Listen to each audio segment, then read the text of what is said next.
자, 이번 시간에는 여러분들 2020년 7월 11일 시행된 국가직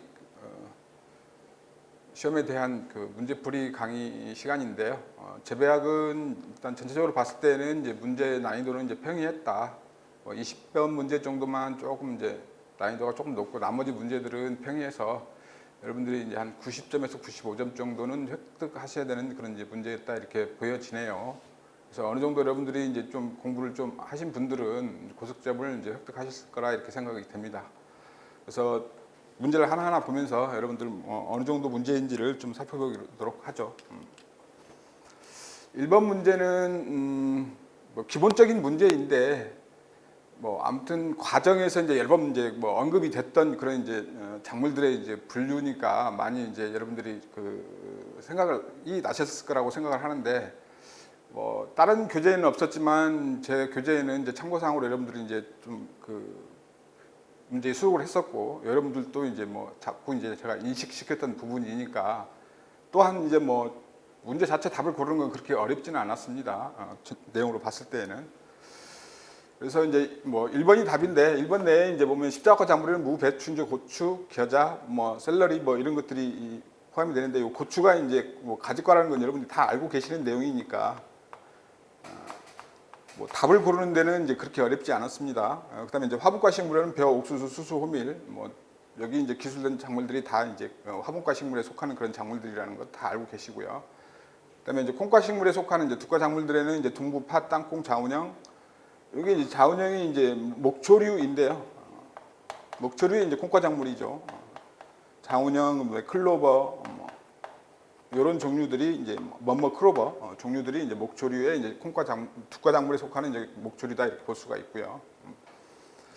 가지과 작물에는 이제 5가지가 있었어요. 그래서 이제 뭐 감자, 담배, 토마토, 뭐 가지는 당연히 가지과에 속하는 거고 여기에 이제 뭐 고추가 포함이 돼서 이제 5가지들은 우리가 이제 공부하면서도 계속 제가 이제 언급했던 내용이고 또한 이제 교재 내에 이제 기초 부분에서 과를 분리하는 것 정도는 여러분이 좀 알고 가십사 해서 제가 여러 번 강조했던 기억이 나고요. 그래서 뭐 우리 교재만 수록돼서 저는 좀 기쁜 마음이 들기도 하는 문제였었다 이렇게 생각이 되네요. 자, 2번 문제는 이제 식물의 염색체에 일어나는 수적 변이에 대한 염색체 수가 개념은 수와 같거나 정의 배수 관계가 아닌 것은 이렇게 되는데 여기 이제 수적 변이에는 이제 이수체하고 이제 배수체가 있는데 배수체, 반수체 이렇게 한 3가지 정도로 나눌 수가 있죠. 근데 이제 개념의 수가 이제 같거나 정의 배수 관계에 있는 것들은 이제 반수체나 이제 동질 배수체고 이수체는 이제 전체 개념의 수에서 한 개가 많거나 부족한 그런 상태의 이제 변이다 이렇게 볼 수가 있어서 보통 이제 2n 플러스 1 하나 많을 때에는 또는 2n 플러스 2 마이너스 1 또는 2n 플러스 2 또는 2n 마이너스 1 과 같은 형태로 이제 표시되는 게 이제 이수체의 이제 염색체 수죠. 그다음에 반수체는 이제 개념의 수가 반인 2분의 1인 그런 이제 배수 관계를 갖고요. 동실 배수체는 이제 같은 개념들이 이제 배가 되어 있는 거고 이실 배수체는 이제 다른 개념들이 이제 배가 되어 있는 형태의 변이다 이렇게 볼 수가 있어서 정의 배수 관계가 아닌 것은 이제 이수체에 해당되겠죠. 답은 1번이고요. 그래서 뭐 문제가 그렇게 난이도가 아주 높은 문제가 아니다. 뭐 되게 간단한 문제였다 이렇게 이제 판단이 됩니다.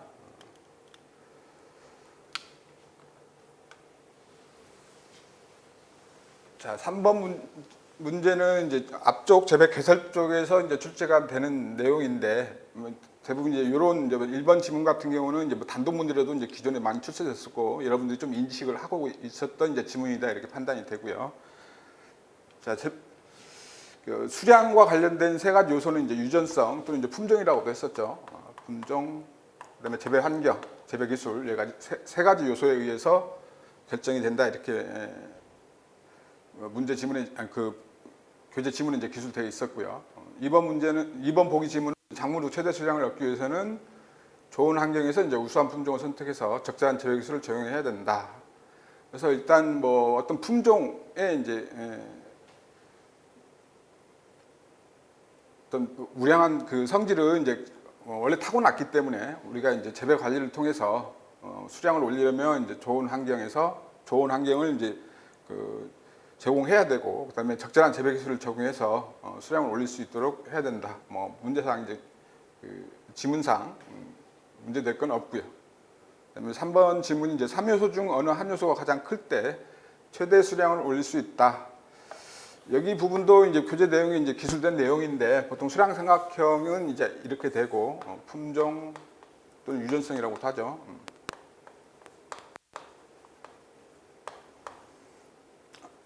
재배 환경,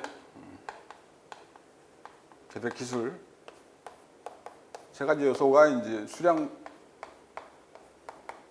정도를 나타내는데, 세변의 길이가 이제 균일하게 발달될수록 삼각형 면적이 이제 최대가 되니까 최대 수량을 얻을 수 있다, 이렇게 볼 수가 있겠죠. 그래서 이거 3번 지문은 이제 잘못된 지문이고요. 삼각형 면적은 생산량을 표시한다. 수량 또는 생산량, 이렇게 이제 볼 수가 있죠. 그래서 4번 지문도 문제가 없는 지문이고요. 그래서 3번의 답은 3번이 되겠습니다. 자, 4번. 일장 처리에 따른 개화 여부가 나머지 색과 다른 것은, 자, 이렇게 문제가 되어 있고요. 기본적으로 이제 장일 식물들은 일장이 이제 낮의 길이가 밤의 길이보다 긴 작물들을 이제 장일 식물이라고 하고, 장일 식물들은 이제 어떤 낮과 밤의 길이가 상대적으로 낮의 길이가 이제 길기만 하면, 이게 중간에 이제 어떤 낮의 길이를 이제 짧게 해주는 그런 조건이 있더라도 상대적으로 이제 낮의 길이가 밤의 길이보다 길기만 하면 장일 효과가 있다. 장일 효과가 있는 식물들이 장일 식물이고요. 따라서 여기서 봤을 때 이제 1번 지문은 이제 암기보다는 이제 명기가 기니까 당연히 이제 장일 식물에 이제 개화 효과가 있고요. 그다음에 이제 장일 식물 두 번째 지문에서 보면 암기하고 장기를 다 합쳐 봤을 때 여기는 이제 거의 이제 길이가 같다고 봤을 때는, 여기 두 부분을 봤을 때는 이제 명기가 암기도 길기 때문에 명기와 명기, 암기와 암기를 합쳤을 때 명기가 상대적으로 암기보다 길기 때문에 개화 효과가 있다. 개화 유도 효과가 있다, 이렇게 볼 수가 있죠. 단일 식물은 일반적으로 낮의 길이가 밤 길이보다 짧은 그런 이제 식물들을 이제 단일 식물이라고 하고, 단일 식물들은 좀 주의해야 될 게 연속 암기가 필요하죠.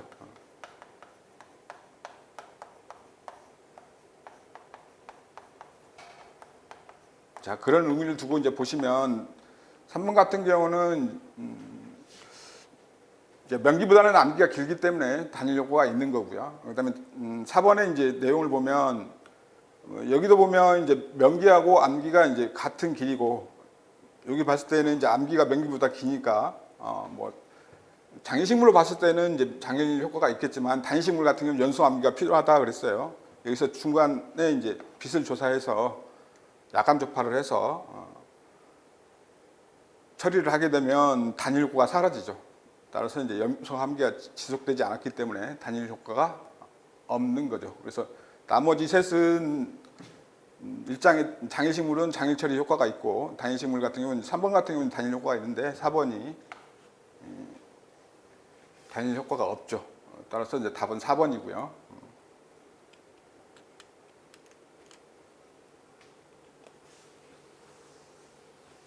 자, 5번 같은 경우도 뭐 보기 지문에 관련된 이제 무기 원소인데 답을 고르는 데는 그렇게 어렵지 않은 문제라고 생각합니다.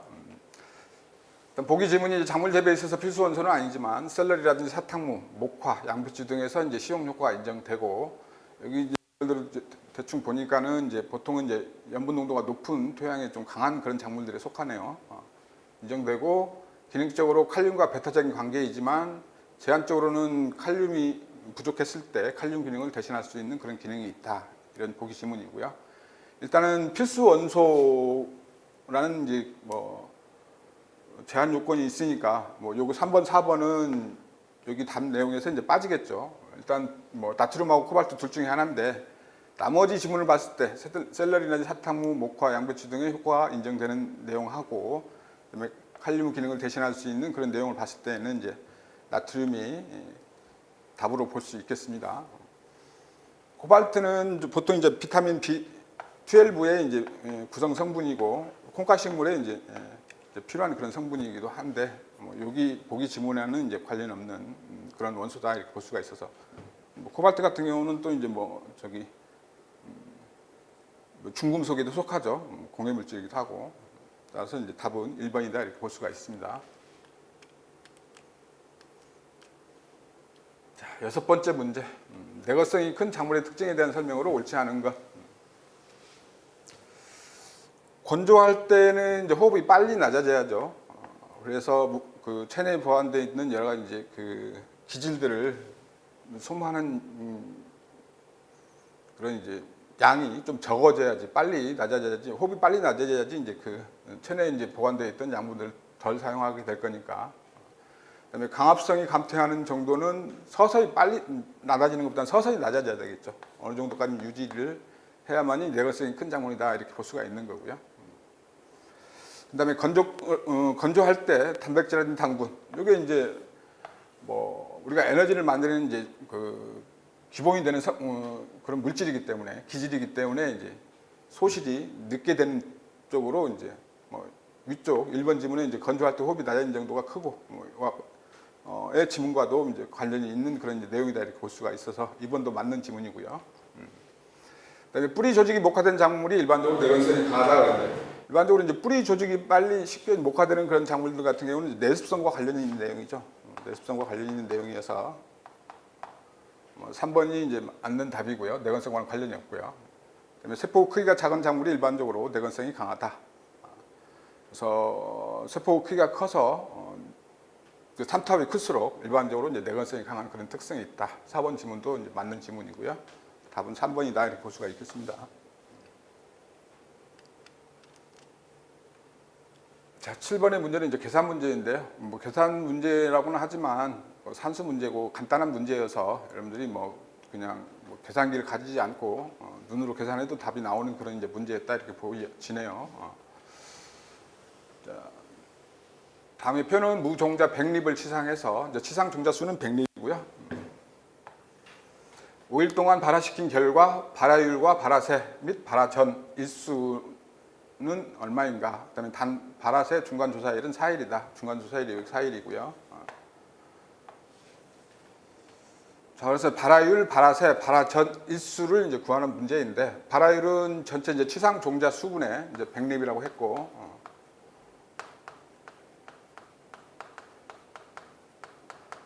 자, 발화시킨 결과 최종적으로 발화된 종자 수는 이제 92개이니까 발화율은 92%가 되겠네요. 그다음에 이제 발화세는 중간 조사일까지의 발화된 종자의 수니까 발화세는 이렇게 볼 수가 있고요. 전체 종자 수분의 중간 조사일까지 발화된 수 곱하기 100이니까 82% 이렇게 되겠죠. 여기까지 이제 발화된 종자 수가 82개고요. 그다음에 발화전 일수.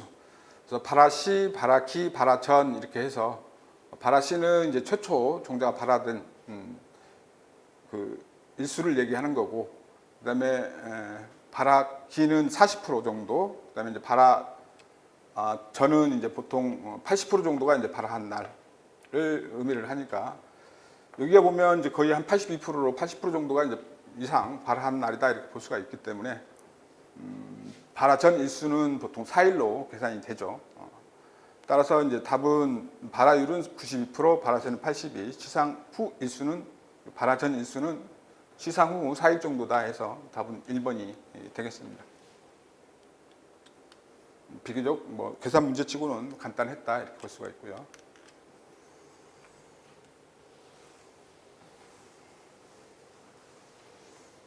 자, 8번 문제는 주로 많이 출제되는 그런 형태죠. 그래서 내용상 지문 내용은 어렵지만 여기 이제 표현형의 이제 분리 B를 보면 당연히 이제 피복 유전자라는 건 우리가 금방 알 수 있고요. 피복 유전자 따른 우성상이라고도 할 수 있고, 대표적인 예가 이제 귀리의 외형 색깔이죠. 피복 유전자의 대표적인 예가.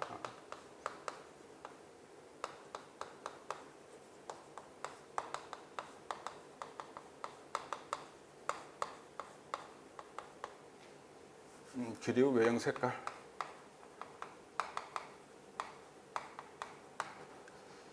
자, 그래서 일단 뭐 흑색 A, BB하고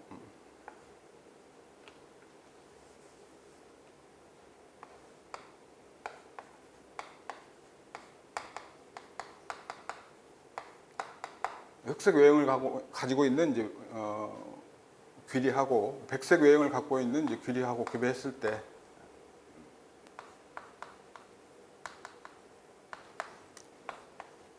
F1에서는 흑색이 나오겠죠. AA, BB 형태의 인자형을 가지고 있는 흑색 귀리가 외형을 갖는 귀리가 나오고, 이걸 이제 자가 교배를 하게 되면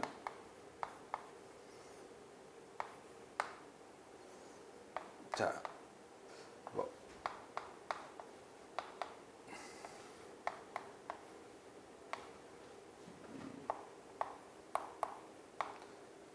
자, 이런 표현형이 나올 수가 있는데, 여기에 이제 원래 이제 독립 유전이라 그러면 이제 9대, 3대, 3대 1의 분리비를 보일 텐데,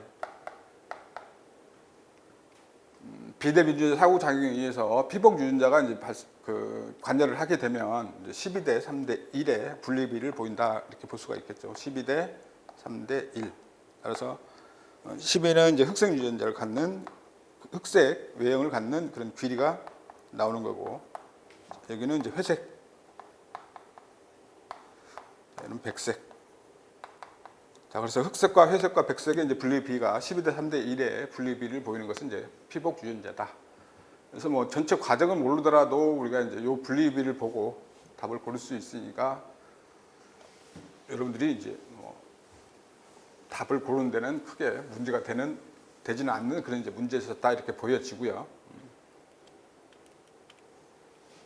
자, 9번은 이제 선택성 제초된 이사디를 처리했을 때 효과적으로 제거할 수 있는 잡초는 이렇게 했고, 제가 이제 이사디는 좀 많이 강조를 했었죠. 교재할 때도 많이 강조를 했었고, 자, 선택성 호르몬형 일단.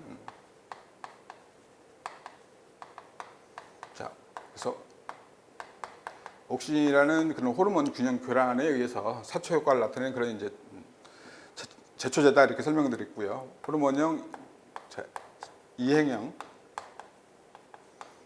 이제 이행형과 접촉형이 있는데, 이제 이사디는 이제 이행형 제초제다, 이렇게 볼 수가 있고, 그다음에 선택성이 있다. 그래서 선택성은 이제 광역 잡초를 방지할 때,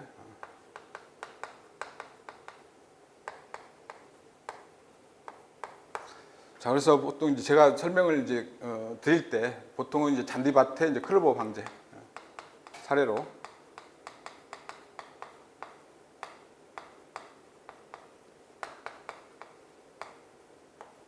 등으로 내가 여러 번 설명을 드렸던 것 같아요. 따라서 문제의 이제 답은 이제 광역 잡초가 될 거고요. 여러분들이 이제 광역 잡초만 알고 있으면 이제 해결되는 문제였다, 이렇게 보고요. 대표적인 이제 벽과 잡초로는 이제 돌피, 바랑이, 나도개풀, 이제 뭐 강아지풀, 뭐 뚝새풀, 이런 것들이 이제 대표적인 이제 벽과 잡초죠. 그다음에 이제 개비립은 이제 광역 잡초이기 때문에. 자, 문제 9번에서 요구하는 이사디를 처리했을 때 효과적으로 제거할 수 있는 잡초는 이제 광역 잡초이고, 답은 4번이 되겠습니다.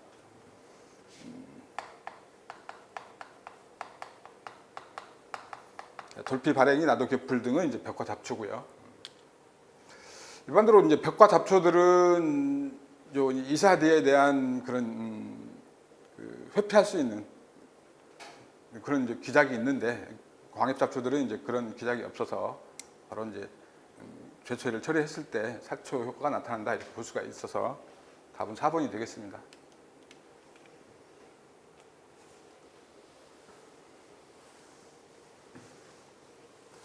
자, 필수 원소인 황후 결핍에 대한 설명으로 옳지 않은 것.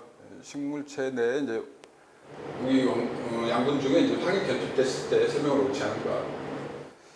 일반적으로 이제 단백질의 생성이 억제된다. 첫 번째 질문인데요. 단백질의 구성 성분은 탄소, 수소, 산소는 이제 기본적으로 들어가고, 그다음에 질소까지, 그다음에 이제 황이 단백질의 구성 성분이죠.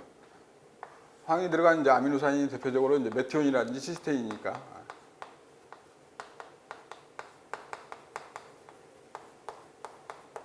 따라서 그 원료인 이제 황이 부족하게 되면 단백질의 생성이 억제된다 이렇게 볼 수가 있죠. 자, 2번. 콩과 작물의 뿌리옥 박테리아에 의한 질소 고정이 감소한다. 당연히 이제 황이라는 그런 이제 무기원소들은 콩과 작물이 질소 고정을 할 때, 콩과 작물의 이제 뿌리옥 박테리아, 근류균이 질소 고정을 할 때 필요한 그런 원소이기 때문에 황이 부족해지면 질소 고정이 이제 감소되는 그런 현상이 나타나고요. 그다음에 3번 질문은 이제 체내 이동성이 높아 황백화는 오래된 조직에서 먼저 나타난다 그랬는데, 일반적으로 이제 뭐 오래된 조직에서 먼저 나타나느냐, 또는 오래된 입이나 또는 오래된 조직에서 나타나느냐, 또는 이제 새로 형성된 부분에 입에서 나타나느냐, 그러니까 이쪽 상위입에서 나타나느냐, 그 의미는 이제 체내 이동성에 따라서, 체내 이동성이 높은 것들은 보통 이제 부족해지면 이제 부족한 이쪽으로 이동하기 때문에 보통 오래된 조직에서 먼저, 오래된 조직 또는 오래된 입에서 먼저 부족 증상, 황화 증상이 나타나게 되고, 체내 이동성이 낮은 것은 일반적으로 체내 이동이 잘 안 되기 때문에 주로 이제 뭐 오래된 조직에서 이제 새로 생성이 된 그런 이제 조직으로 이동이 안 되기 때문에 부족 증상은 주로 이제 상위엽 또는 상위 조직에서 먼저 나타난다 이렇게 볼 수가 있는데, 일반적으로 봤을 때 이제 일반적인 식물체 내에서의 이제 황의 이동성은 낮기 때문에 주로 위쪽에서 부족 증상이 나타난다. 앞에서 이제 위쪽에서 증상이 나타나는 이유는 봤고요. 새로 생성된 조직에서 먼저 나타난다 이렇게 볼 수가 있겠죠. 근데 이제 여러분들이 어차피 시공작물하고 같이 공부를 하니까 배에서는 보통 이제 황이 이동성이 높다.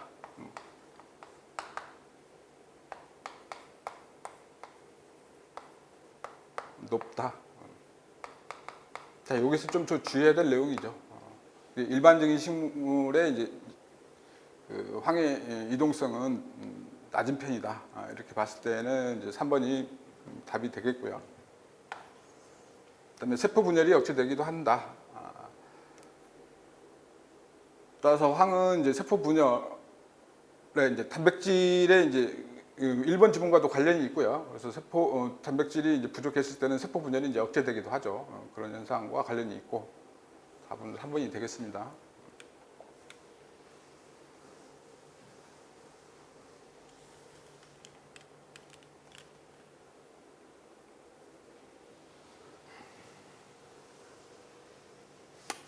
자, 11번. 보기에서 설명하는 멀칭 효과가 해당되지 않는 것, 이거 문제가 뭐 좀 잘못된 것 같은데요. 여기서 뭐 이제 맞고 틀린 것만 좀 보겠습니다. 보기 지문에서. 자, 1번에 보면 이제 알파파와 수박 등은 단명종자이고 메밀과 양파 등은 장명종자이다 그랬는데, 잘못되어 있죠. 메밀, 양파는 대표적인 단명종자이고요. 목초리 중에 이제 콩과인 알파파라든지 종자 크기가 굉장히 작습니다. 뭐 수박의 이제 종자들은 여러분들이 이제 뭐 먹을 때 많이 보던 그런 이제 종자이니까 대충 대략적으로 이제 어떻게 생겼다든지 종자의 이제 모양이라든지 그 뭐 단단한 정도는 여러분들이 알고 있을 거니까, 얘네들은 대부분 이제 장명 종자에 속하죠. 따라서 이제 문제 질문이 잘못된 거는 1번은 틀렸고요. 2번, 종자 원형질을 구성하는 단백질의 응고는 저장 종자 발화력 상실의 원인 중 하나이고, 가장 크게 영향을 미치는 것은 이제 종자 내에 있는 단백질의 응고가 종자 퇴화에 가장 크게 영향을 미치죠. 전체적으로 2번 봤을 때는 문제가 없는 지문이고요. 여러 가지 요인 중에 단백질 응고가 종자 퇴화에 가장 크게 영향을 미친다. 뭐 교재할 때 제가 많이 설명드렸던 내용인 것 같고요. 3번, 수분 함량이 높은 종자를 밀폐 저장하면 수명이 연장된다. 그랬는데,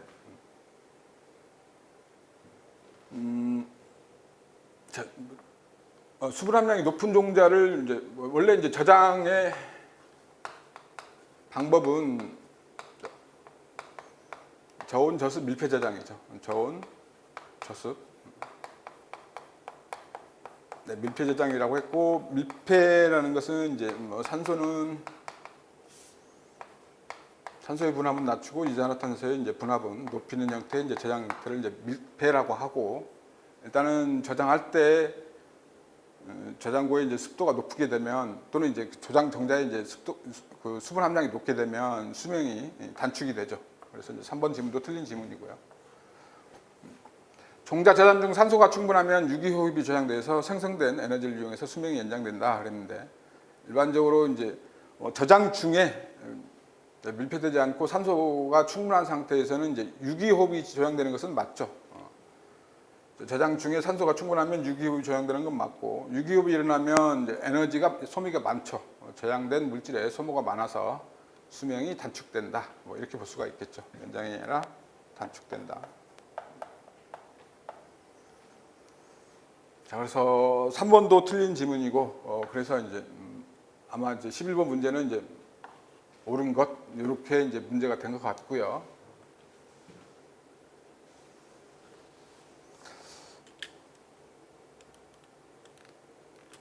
자, 11번 문제.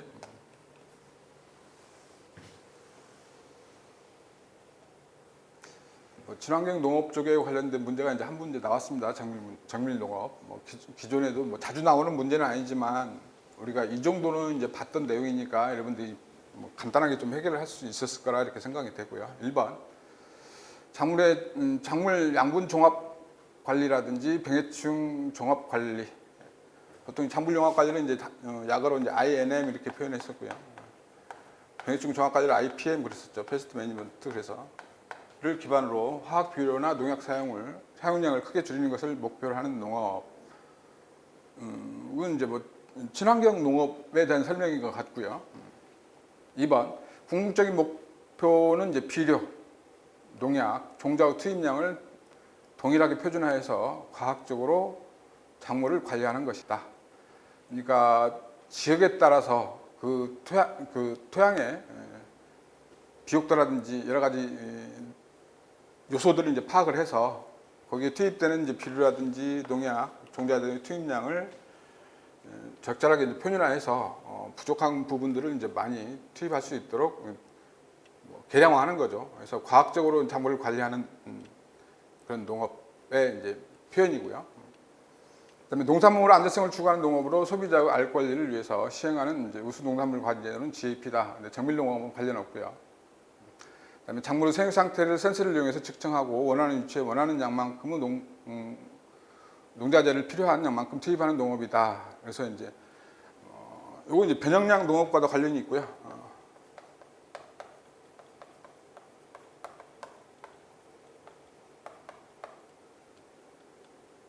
여기는 이제 뭐 내용상 여기 이제 투입량을 동일하게 하는 요거는 이제 잘못된 내용이고요. 다르게 하는 거죠.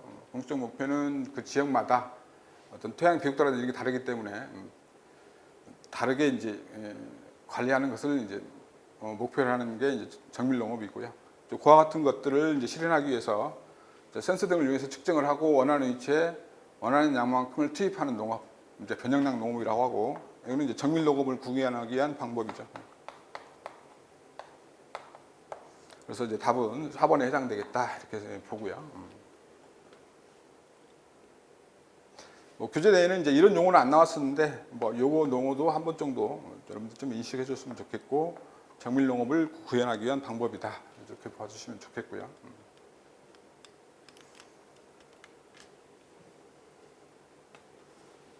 자, 그다음에 이제 13번 문제는 생태종과 생태형에 대한 문제고, 이 내용들은 뭐 교재에 제가 중요하다고 이제 여러 번 강조도 했었고, 또 출제도 뭐 기출로도 많이 됐었던 내용이니까 여러분이 충분히 인지하고 있었을 거라고 생각을 하고 답을 고르는 데는 그렇게 어렵지 않았을 거라고 생각이 됩니다. 자, 기획본 보기 지문을 보면 하나의 종 내에서 형질의 특성이 다른 개체군을 아종이라고 한다. 정확하게 이제 교재 내용하고 이제 같게 표현이 된 지문 내용이죠. 하나의 종 내에서 형질의 특성이 다른 것. 그래서 아종 또는 생태종이라고도 하죠. 자, 그래서 아종 또는 생태종은 특정 지역에 적응해서 생긴 것으로 작물학에서는 이제 생태종이라고도 부른다. 그래서 아종, 생태종은 같은 의미의 용어다 이렇게 볼 수가 있고요. 니은번 지문도 맞는 지문이고요. 디귿번 1년에 2, 3작의 병사가 이루어지는 인디카벼는 재배 양식에 따라서 가을벼, 여름벼, 겨울벼, 여름벼, 가을벼 등으로 표현하는 것은 이제 여름벼, 가을벼 등으로 표현하는 것은 생태종이 아니고 생태형에 대한 설명이죠. 그래서 생태종 중에 인디카, 온대 자포니카, 열대 자포니카 이런 식으로 표현하는 것은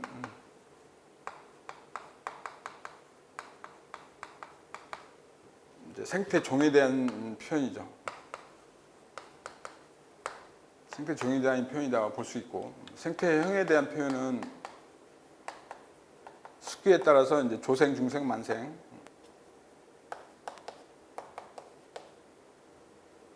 중생, 만생 등으로 이제 표현하는 게 생태형에 대한 표현이고, 그다음에 인디카벼 같은 경우는 지금 뒷번 지문에 설명된 것처럼 겨울벼, 여름벼,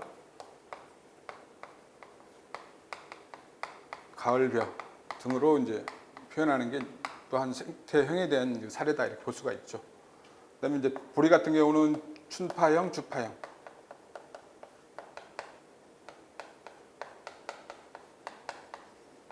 등에 대한 표현은 다 생태형에 대한 표현이고, 자, 생태형끼리는 교잡 친화성이 높아서 유전자 교환이 잘 일어나는 그런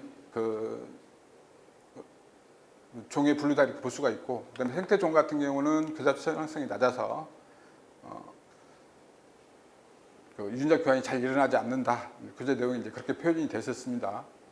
따라서 니을번 지문을 보면 춘파형과 주파형을 갖는 보리의 생태형 간에는 교잡 친화성이 높죠. 이제 보리 같은 경우는 주파형 형태로 이제 생태형을 표현을 하고, 생태형끼리는 교잡 친화성이 높아 유전자 교환이 잘 일어난다. 뭐 이렇게 해야지 맞는 지문이죠. 그래서 니을번만 이제 틀린 거고 나머지는 맞는 지문이기 때문에 답은 3번에 해당되겠습니다.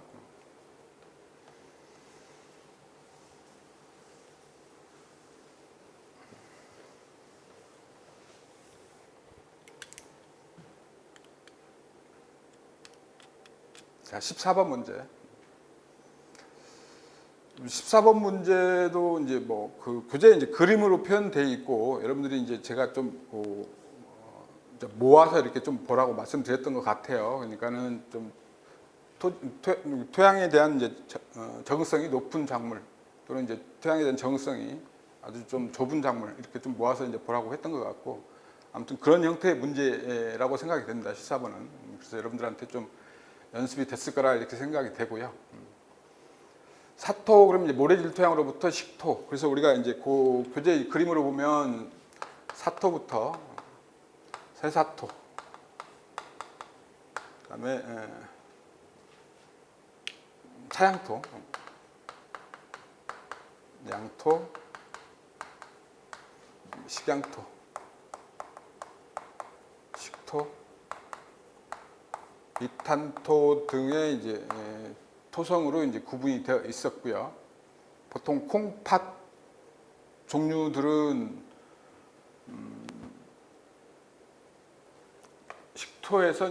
사토부터 식토까지의 이제 보통 토성이 재배 적지였다 이렇게 볼 수가 있죠.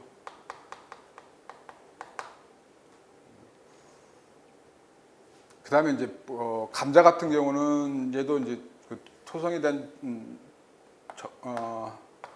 재배 적지가 범위가 넓어서 보통 사토부터 이제 식양토까지가 이제 재배 적지이고, 재배 가능지는 식토부터 이탄토까지도 이제 재배 가능한 그런 작물이다 이렇게 볼 수가 있습니다. 그래서 여기서 이제 요구한 것은 재배 가능한 작물, 재배 가능 적지가 아니고 재배 가능한 토양까지 이제 물어본 거니까, 재배 범위가 넓은 것은 이제 콩과 팥, 보리가 아니고 감자. 감자가 재배 가능지가 가장 넓었었죠. 그래서 감자하고 이제 콩팥이 제가 이제 보면 그림에서 여러분들 위쪽에 있었던 부분인 것 같고요. 그다음에 나머지들 밑에 쪽에 있던 부분 같은 경우는 이제 재배 적지가 좀 좁은 그런 작물이다 이렇게 볼 수가 있어서 일단 우리가 위쪽에 좀 재배 가능지가 좀 범위가 넓은 그런 작물들만 좀 기억하셨더라도 이제 문제 해결이 가능했었다 이렇게 볼 수가 있어서 여기는 이제 콩하고 팥하고 뭐 감자 등이 이제 재배 적지가 그래서 사토부터 식토까지니까 여기까지만 해당돼도 된다 이렇게 볼 수가 있어서 보면은 이제 콩팥하고 감자까지 이제 해당이 되고요. 나머지는 보면 이제 뭐 오이 같은 경우는 뭐 재배 가능 적지가 보통 이제 뭐 양토까지이고 가능지는 이제 식양토까지 이렇게 돼 있었죠.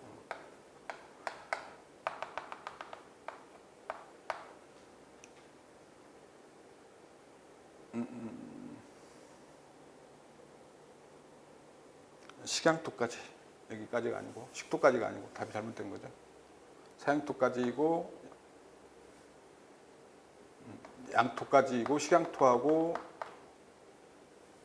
사양토까지이고 양토하고 식양토까지가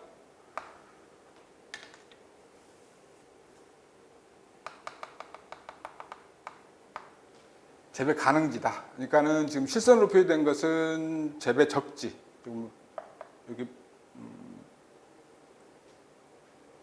점선으로 표시된 것은 이제 재배 가능지까지 이제 포함돼서 얘기한 거고 문제는 이제 재배 가능지까지 포함된 거니까 문제의 답은 이제 콩팥하고 감자가 이제 거기에 해당되는 거다 이렇게 볼 수가 있고 나머지는 이제 그 이하의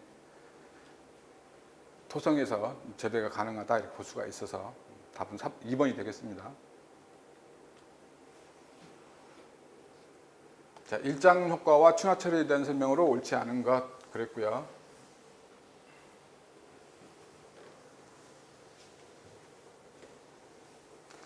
자, 추나 처리는 광주기와 파이토크롬에 의해서 결정이 된다. 그런데 광주기가 이제 파이토크롬에 의해서 결정되는 내용은 이제 일장 효과에 대한 내용이죠. 그래서 일장 효과 추나 처리에 대한 설명을 옳은 것은 그랬고 1번은 그래서 잘못된 지문이고요. 자, 여기가 잘못됐다 이렇게 볼 수가 있고.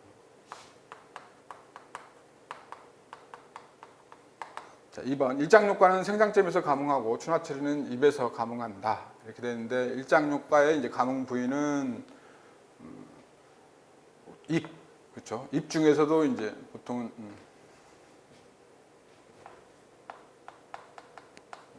이제 뭐 성엽이라고 표현을 했었죠. 성숙된 입. 그다음에 추나 처리는 이제 보통 이제 감응 부위가 생장점이죠.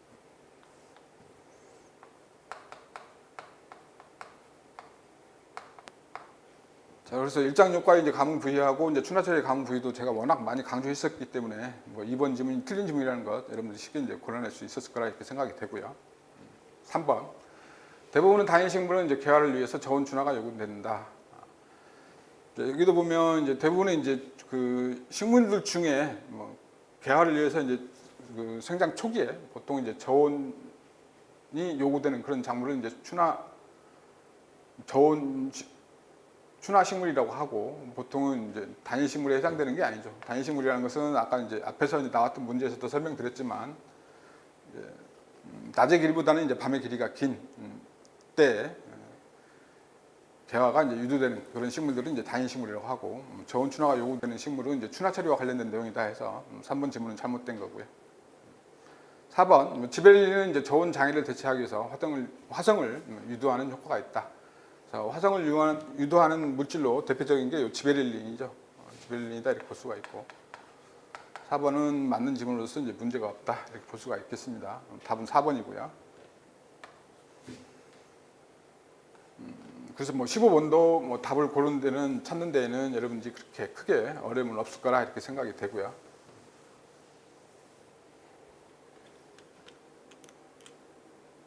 자, 16번 토양 반응과 작물 생육에 대한 설명으로 옳은 것은 그랬고요. 자, 1번 지문에 이제 곰팡이는 넓은 범위 토양 반응에 적응하고 토양 반응은 이제 보통 이제 pH와 관련된 내용이고 그래서 곰팡이 같은 경우는 보통 이제 산성 또는 중성, 알칼리성 등 넓은 범위의 이제 토양의 pH에 이제 잘 적응하는 그런 이제 미생물이다 이렇게 볼 수가 있고요. 특히 알칼리성 토양에서 이제 가장 번식이 좋다 그랬는데 일반적으로 알칼리성 토양보다는 산성 토양에서 이제 번식이 가장 잘 되는 그런 이제 미생물이 이제 곰팡이에 해당되죠.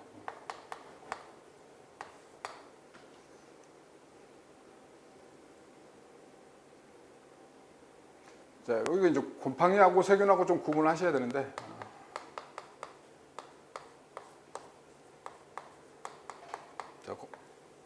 곰팡이들은 보통 이제 산성에서 활력이 좋고 세균들은 이제 알칼리성에서 이제 활력이 좋다 이렇게 보통 제가 설명을 드렸던 것 같고요. 보통 이제 곰팡이들은 보통 이제 근유란다.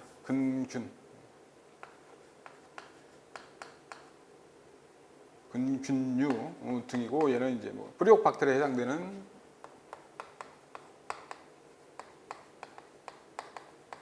질소 고정하는 그런 세균들이 이제 해당되죠.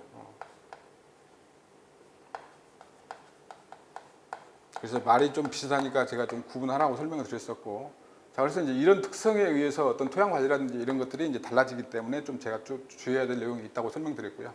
따라서 곰팡이들은 보통 곰팡이병을 방지하기 위해서는 이제 토양을 보통 알칼리성, 중성 또는 알칼리성 등으로 교정을 해야 되고, 세균 등은 보통 알칼리성 토양에서 이제 많이 발생이 되기 때문에 문제 지문 내에 뭐 어떤 석회를 시용을 해서 토양을 뭐 세균병을 방지하기 위해서 토양을 알칼리성으로 교정한다 하면은 틀린 지문이라고 설명을 했었고, 보통 세균에 의한 병 등을 이제 방지하기 위해서는 보통 이제 알칼리성 토양으로 교정하기 위해서 이제 황이라든지 이런 것들을 이제 시용해야지 이제 방지할 수 있다.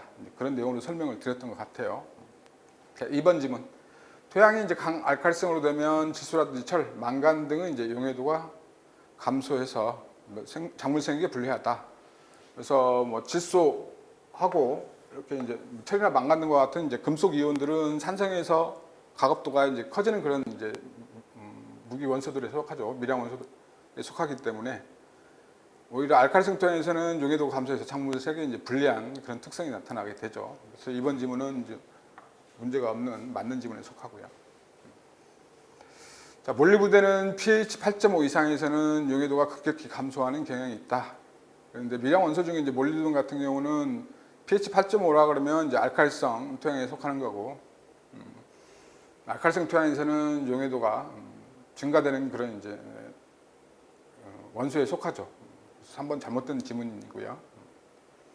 그다음 4번에 근대, 완두, 상추와 같은 작물은 산성 토양에 대해서 적응성이 강한 작물이다 이렇게 되어 있는데, 대표적으로 이제 보통 여기 나열되어 있는 근대라든지 완두, 상추, 홍가 작물 등의 이제 땅콩이 비교적 산성이 강하고 나머지 완두라든지 강낭콩 등은 일반적으로 산성 토양에 굉장히 약하죠. 따라서 여기만 봐도 산성 토양에 대해서 강한 적응성을 보인다. 잘못된 지문이라는 걸 알 수 있죠. 산성 토양에 대한 적응성이 굉장히 낮은 작물들에 속한다 이렇게 볼 수가 있어서 맞는 지문은 이제 2번이 답이 되겠습니다.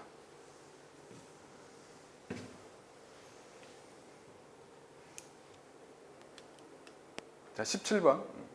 자, 다음 특성을 갖는 토양에서 재배 적응성이 낮은 작물 이렇게 되어 있고요. 자, 황산 암모늄이나 연막칼륨과 같은 비료를 장기간 과량 연용한 지역에서 토양 개량 없이 작물을 계속해서 재배하고 하는 토양. 그래서 황산 암모늄과 같은 뭐 유황이라고도 하죠. 비료들은 토양을 산성화시키는, 연막칼륨도 이제 보통 산성 비료에 해당되죠. 따라서 이제 뭐 이런 황산 암모늄이나 연막칼륨을 시용을 하게 되면 토양이 이제 산성화된다는 그런 이제 의미의 이제 첫 번째 지문이고요. 그다음에 인산의 가급도가 급격히 감소하는 토양이다 그러면 인산의 가급도는 보통 이제 강한 산성이라든지 강한 알칼리성에서 가급도가 굉장히 떨어지는 그런 작물이죠. 그래서 이제 보통은 뭐 이러한 토양에서도 이제 재배가 가능한 그러한 이제 작물에 속하는 차례 작물을 이제 골라라 그런 내용이고요. 그래서 대표적으로 이제 산성에 강한 대표적인 작물이 이제 시금치하고 부추가 해당되고요. 나머지 토란이라든지 당근, 감자, 호박, 토마토, 수박 등은 비교적 산성 토양이 좀 약한 그런 작물이다 이렇게 볼 수가 있어서 답은 2번입니다. 우리가 이제 뭐 교재 내에서도 이제 이 정도 작물들은 항상 좀 그 산성 토양이 강한 작물. 그래서 우리가 어차피 이쪽 정도는 이제 구분해 줘야 되니까 산성 토양에서 적응성이 이제 강한 작물하고 적응성이 떨어지는 작물하고 정도는 구분해 줘야 되니까 둘 중에 하나 산성 토양의 적응성이 강한 작물 위주로 여러분들이 공부를 하기 좀 바랬고 답을 고르는 데는 그렇게 어려움이 없었다 이렇게 생각이 되네요.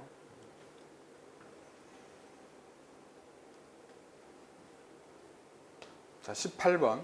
다음 가와 나에 해당되는 박밭채소 접목 방법 이렇게 돼 있고요. 그래서 보통 이제 그 박과작물의 이제 접목은 보통 이제 토양 전염성 병인 이제 덩굴 쪼김병 등을 이제 예방하기 위해서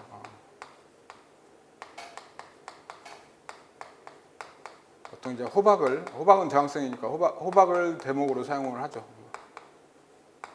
그래서 수박 같은 경우는 대부분 이제 호박을 대목으로 해서 이식을 해야만이 대부분 그 덩굴 쪼김병에 입양되지 않는다 이렇게 볼 수가 있어서 접목 방법이 많이 이용된다 이렇게 볼 수가 있어서 보통 이제 자 이렇게 하고 여기다 칼집을 내고 여기도 이렇게 칼집을 내서 약간 벌려서 얘를 이렇게 서로 이와 같이 이제 끼우는 거죠. 그래서 끼운 부분에 이제 클립으로 이렇게 묶어두면 얘가 이제 접목이 활착이 되는데 이와 같은 접목 방법은 호접에 해당되죠. 호접. 그다음에 이제 납원 방법은 자 이렇게 이렇게 돼 있으면 하나는 이제 이렇게 좀 접촉 면적을 넓게 이렇게 떼고요. 그다음에 다른 하나도 밑에 쪽에 이렇게 싹이 있는 부분은 붙여서 여기 부분은 접촉 면적을 좀 넓게 이렇게 이제 자르죠. 조제를 한 다음에 이제 얘를 위에 이제 붙여서 가능하면 이제 형성층 부분이 잘 접촉이 되도록 한 다음에 이렇게 되죠. 이렇게 붙여서 이제 클립으로 이제 묶어두면 접목되게 하는 방법인데, 요거는 이제 뭐 같이 합쳤다 그래서 이제 합접 이와 같이 이제 표현이 돼서 답은 2번이고요. 자, 그래서 이제 뭐 여러분들 교재 내용에도 이제 그림으로 이제 표현됐던 내용이고, 그래서 뭐 기존에 이제 이쪽 그림 형태로 이제 출제되지는 않았지만 그림 형태의 문제도 나올 수 있으니까 좀 잘 봐두라고 제가 얘기했던 내용이고 뭐 출제가 됐습니다. 여러분한테 이제 도움이 됐을 것 같고요. 그래서 이제 뭐 요 그림 문제 같은 경우도 이제 최근에 좀 출제 경향이 이제 뭐 한두 문제 정도는 이제 그림으로 출제가 되는 그런 이제 그 출제 경향이니까 그 교재 내에 있는 그림들도 여러분들이 좀 잘 보면서 좀 이해를 하고 넘어가야 되는 그런 내용들이 좀 있다 이렇게 보여집니다. 자, 다음 글에서 설명하는 피해에 대한 대책은 이렇게 설명이 되어 있고요. 자, 보기 지문 이제 논으로 사용하는 이제 농지에 밀을 재배했는데 이로 인해서 종자근이 암회색으로 변하면서 쇠약해지고 관근의 선단이 진갈색으로 변하면서 생장이 정지되고 목화도 보였다. 자, 이 내용을 봤을 때는 논을 사용하는 농지이니까 토양이 굉장히 과습 상태의 토양일 거다 이렇게 짐작이 가는 거고요. 자, 이제 밀은 이제 밭작물이니까 밭작물을 재배했는데 이로 인해서 이제 종자 근의 이제 색깔이 암회색으로 변하면서 쇠약해지고 그다음에 관근들의 선단이 진갈색으로 되면서 이제 생장이 정지되고 이제 목화되는 특성을 보이는 것들은 이제 토양이 과습했을 때 나타나는 그런 이제 증상이다 이렇게 볼 수가 있는 거고. 자, 그래서 대책으로는 이제 과습을 피할 수 있는 그런 대책이 이제 필요한 거죠. 그래서 골은 이제 뿌림골을 낮게 하는 게 아니고 높여서 과습을 피해야 되는 거죠. 그다음에 이제 봄철 다밥을 시시하면은 오히려 더 과습해지죠. 보통 이제 건조했을 때 모관 현상에서 수분을 위로 상승시키기 위해서 이제 하는 방법이 이제 다밥이다 이렇게 볼 수가 있고. 자, 모래를 이제 객토로 해서 지하수위를 이제 물이 잘 빠지게 한다든지 지하수위를 좀 높여주는 방법은 이제 뭐 과습을 피하는 그런 방법이 되겠죠. 그다음에 황과 철과 같은 이제 황상금 비료 같은 경우는 회피해야 되고요. 그래서 4번도 잘못된 내용이고요. 답은 3번이겠습니다. 뭐 3번을 여러분들이 답을 고르는 것은 그렇게 어렵지는 않은 이제 내용이라고 이렇게 보여집니다.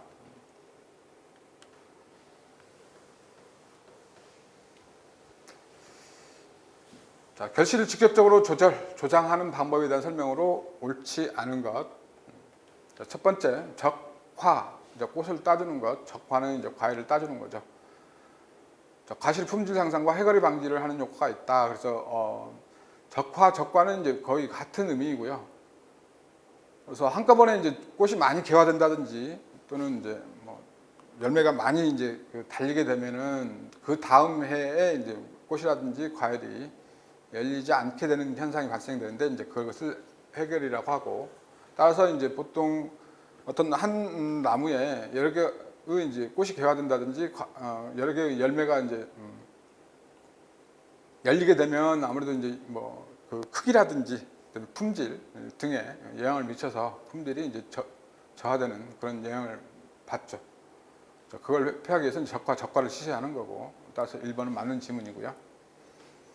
그다음에 2번, 상품성이 높은 씨 없는 과실을 만들기 위해서 수박은 배수성 육종을 이용을 하고 포도는 지벨린 처리를 하게 되면 단위 결과를 유도한다.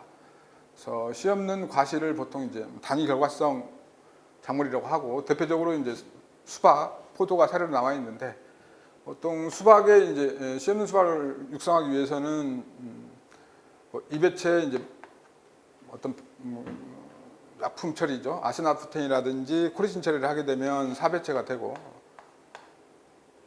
4배체하고 정상 2배체하고 구별을 해서 여기서 나온 이제 3배체가 이제 씨 없는 수박에 해당되죠. 뭐 이런 방법들이 이제 배수성 육종에 이제 해당되는 거고, 포도 같은 경우 지벤 처리를 하면 씨 없는 이제 포도와 같은 그런 이제 포도를 유도할 수 있는데, 이걸 단위 결과성. 그래서 바나나라든지 포도 이런 것들은 단위 결과성이라고 볼 수가 있죠. 오이 등과 같은 작물들은.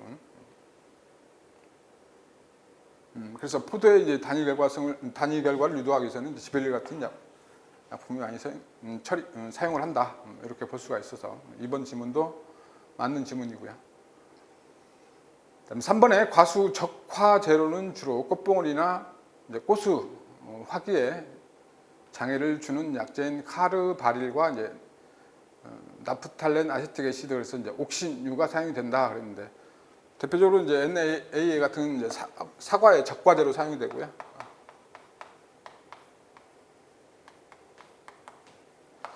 카르바릴 그랬는데, 카바릴 보통 이제 살균제의 이제 이름으로 이제 카바릴이라는 용어가 많이 사용이 되고요. 살균제다 이렇게 볼 수가 있어서 적화제하고는 이제 관련이 없는 내용들이라 3번이 문제가 되는 지문이고요. 4번, 옥신계통 후 식물 생장 조절제를 사용을 하게 되면 이층 형성을 억제해서 후기 낙과, 조기 낙과를 방지하는 효과가 크다. 이렇게 볼 수가 있겠죠. 그래서 2층 형성 방지, 그러니까 뭐 보통 2층이 형성되면 뭐 낙엽이라든지 낙과 등의 이제 많이 발생되는 그런 현상이기 때문에 2층 형성을 방지하기 위해서 이제 생장 조절제 중에 옥신계통 그런 약품을 처리하게 되면 후기 낙과를 방지하는 효과가 있다. 따라서 4번은 맞는 지문이고 3번이 답이 되겠습니다. 그래서 지금까지 이제 20개의 문제를 쭉 살펴봤는데, 뭐 전체적으로 봤을 때 제가 설명을 드렸지만 전체적으로 봤을 때 난이도는 대부분 이제 평이했다 이렇게 좀 보여지고요. 여러분들이 이제 고득점을 맞았을 거라고 이제 생각이 됩니다. 이제 매번 보면 이제 뭐 어차피 재배학하고 이제 식용작물학이 이제 그 난이도가 이렇게 조절이 되는데, 보통은 한번 재배학이 좀 난이도가 이제 좀 낮으면 이제 뭐 식용작물학이 좀 난이도가 높아지는 그런 경향이고요. 식용작물학이 좀 난이도가 낮으면 식용작물학이 좀 높아지는 그런 형태의 출제를 보이는 것 같아요.